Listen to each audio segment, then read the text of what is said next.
Many Axis soldiers didn't realize the war was lost during a battle. They realized it standing on the side of a road, watching American trucks roll by, and they just kept coming.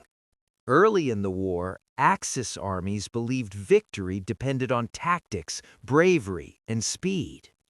Blitzkrieg, shock, momentum. If you hit hard enough, fast enough, the enemy collapses.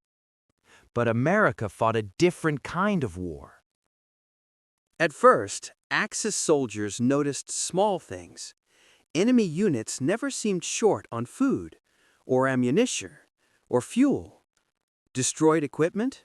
Replaced. Lost vehicles? More arrived. Then came the moment that changed everything.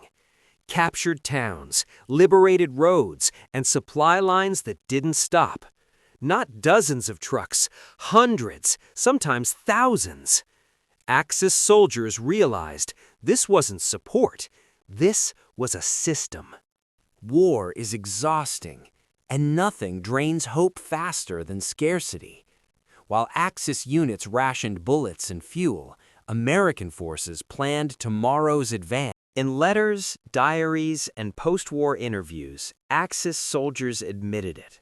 You couldn't outfight an enemy who never ran out. You couldn't wear them down, because the harder you fought, the more supplies they brought. At some point, courage isn't enough. Skill isn't enough.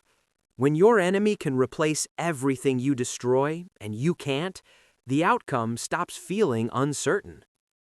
American logistics wasn't glamorous. It didn't make headlines, but it moved the war forward every single day, quietly, relentlessly. Axis soldiers didn't just lose faith in victory, they lost faith in time. Because no matter how hard they fought, America could always bring more.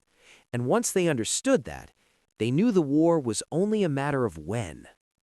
For more untold stories of how wars are really won, subscribe and keep exploring history.